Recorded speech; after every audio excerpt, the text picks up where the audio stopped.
A vacuum leak can happen usually because there is something wrong with the intake side of things. But sometimes it can happen if there is something wrong after the intake side of things. Let's see what they are.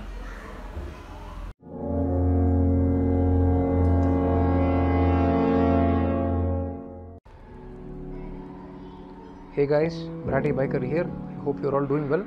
I hope this lockdown is treating you all well too. This is the last video of the vacuum leak series, and if you haven't checked out the previous videos, please do check it out. Links are there in the description box below. Even if I was able to get rid of this vacuum leak issue on my motorcycle, I think there are some cases where even replacing all these parts as mentioned on the previous videos still does not fix this problem. So in this video, I just wanted to show the other parts or the other areas that can also contribute to this vacuum leakage problem. So here we go. So like the series indicates, if you've replaced almost everything that you know of related to this vacuum leak issue, like the intake manifold, the boost bottle pipe, the rubbers or the O-ring gaskets of the carburetor, the rubber hose that connects the carburetor to the air filter, even the entire air filter box itself, and still if you're facing this vacuum leak issue, the first thing you have to look is the head bolts. So for the head, you have 4 bolts holding it down. One here, that's the spark plug, one here, one over there, and one over there. So top left, bottom right, and top right. You have to make sure that it is tightened down to the factory recommended torque spec, or at least tightened down properly. If your mechanic does not have a torque wrench, or if you yourself do not have a torque wrench, you have to tighten it down well, and you have to make sure that all the nuts or all the bolts look similar.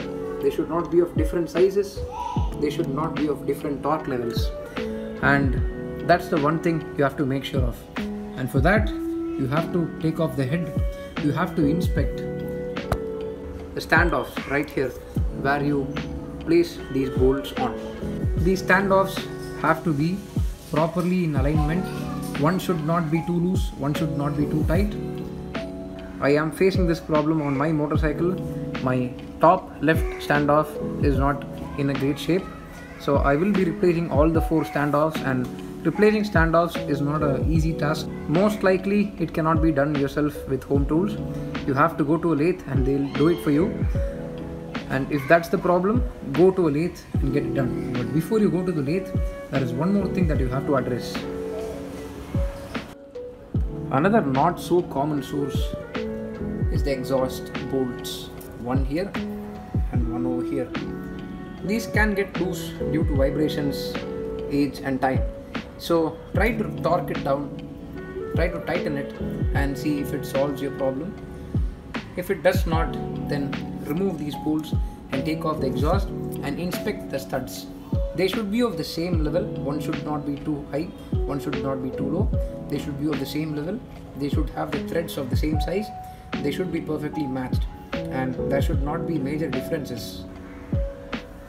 So in this way, inspect the studs, the head studs and the exhaust studs. If one of this is not right, then you have to remove the head, loosening up 1, 2, 3 and 4 bolts. These hold the block down. So once you've loosened the 4 bolts that hold down the block, you'll be able to lift the block off the crankcase, and you can take the block to the lathe and you can ask them to change the 4 studs that hold down the head and the 2 studs that is holding down the exhaust. You'll be able to get these studs from Adarsh Tuner's Craft.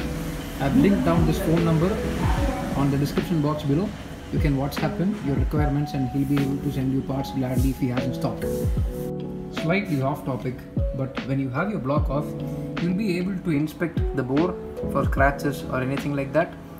You'll be able to inspect your piston rings, make sure that your rings are doing a good job.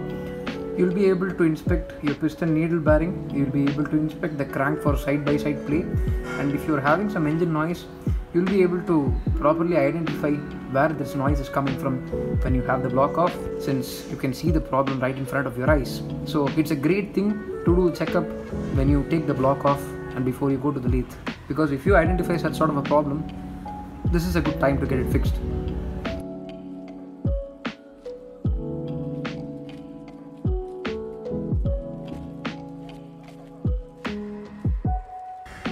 Once you have the cylinder block off, in worst case scenario, and if your luck is really bad, you might find that even the crankcase studs are not in great shape. Maybe they are misaligned, maybe they are weak, maybe they are broken, or maybe their threads are gone. This will essentially involve a complete engine rebuilding, because you have to take the entire crankcase to the lathe and you have to replace the studs or get some jugaad done there. And that is going to involve of removing everything that's inside the crankcase, and essentially it's an engine rebuild. And if you find that this is the problem, I think you have to go ahead with the engine rebuild. So once you get back the block from the lathe after installing the new studs, the crankcase is a separate unit and the block is a separate unit. You need to have a good seal here. So there is a gasket right here that will prevent that. So you have to change this gasket. Use a gasket maker. It sort of looks like a paste. Use a gasket maker, put it on the metal, and then install a new gasket. Put another set of gasket maker on top of this gasket, and then you can install the block back. And then since there are these 4 bolts, you have to tighten them in an X pattern. So top left side first, the bottom right side second, the bottom left side third, and the top right side fourth in an X pattern. Keep doing this until you reach the company specified torque on the service manual. Let's now come to the head, but before installing the head, you have to replace the head gasket, and then you can install the head back. And in the same way, you have to torque it down in an X pattern. So top left first, bottom right second, bottom left third, and top right fourth. And then now we'll come to the exhaust side. On the exhaust side, there's 2 bolts are here, one here and one here. You can tighten it down evenly. So a bit of tightening here, a bit of tightening here. Keep repeating the same time as they get tightened down uniformly. This should help in getting a good seal. So after all this, everything after the intake side is in great shape. That is, you have your crankcase studs figured out, you have torqued them to the right spec, they are well tightened, you have a new gasket, there is a proper seal around it, no leaks, the engine is not sucking air anywhere from this side. And then on top, you have replaced your cylinder head studs. So your head is properly bolted down, torqued down to the right spec. You have a new head gasket, so no leaks that side. And on the exhaust side, you have replaced the studs, properly tightened it down, probably even replaced this ring right here, the exhaust ring. And everything has to be fine at this point, because that is all that there is for this vacuum leak problem. So this is a very short video, and thank you guys, thank you so much for watching. I am ending the series right here because no such problems in my motorcycle, except for the fact that there is one stud that needs work, as I mentioned in the previous video. So I will be going to the lathe to get my cylinder figured out. So when that happens, probably after the lockdown, I'll definitely make a video and show it to you guys how it's done there. So that's it for this video, guys. I hope that this video was useful for you. And for the very few who still couldn't get this vacuum leak problem solved out on their motorcycles, even after following all those 3 parts, I hope that this slightly more intensive, slightly more serious part is helpful for you and finally helps you to figure out this vacuum leak problem. So thanks for watching, guys. Do like, comment down your video suggestions or video requests. I shall put in my best efforts to get it done for you guys. Do share this video, do subscribe to the channel. Keep the blue smoke alive. Bratty Biker signing off. Have a wonderful day.